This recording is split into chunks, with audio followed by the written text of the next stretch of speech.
presented by जोरदार music. अरे मेरी जनमन, महल हो या झोपड़ी उसमें रहना पड़ता है, कि महल हो या झोपड़ी उसमें रहना पड़ता है। पति हो या आशिक टांग उठा के देना पड़ता है।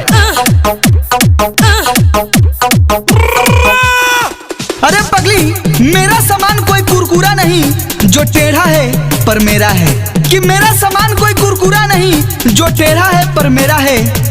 टांग उठा के देखो ये सब तेरा है।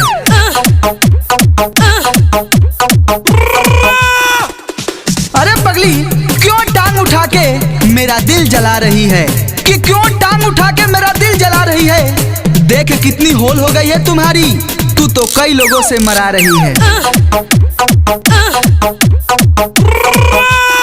अरे मेरी जानवन, अच्छा चलता हूँ दुआओं में याद रखना, कि अच्छा चलता हूँ दुआओं में याद रखना।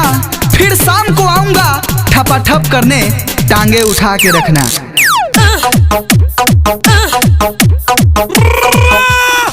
हम तो तेरे आशिक हैं सदियों पुराने, हमसे क्यों शर्माती हो, कि हम तो तेरे आशिक हैं सदियों पुराने, हमसे क्यों शर्माती हो। हमें भी जरा मारने दो जैसे तुम कईयों से मरवाती हो।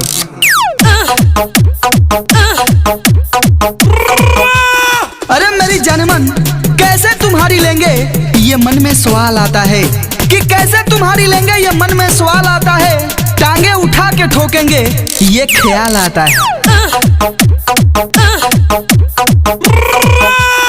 मेरे अरमानों के सारे दिया बुझा देती है।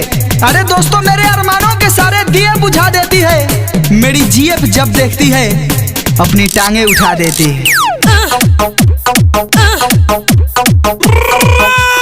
तेरे सटे हुए जीन्स को देखकर मेरा मन मचल जाता है, कि अरे पगली, तेरे सटे हुए जीन्स को देखकर मेरा मन मचल जाता है। जब सामान मेरा देखता है तेरे दोनों दुगोले को तो तन के बहक जाता है।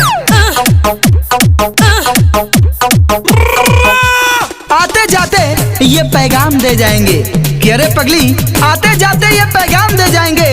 तेरे छोटे से छेद में अपना बड़ा हथौड़ा डाल जाएंगे।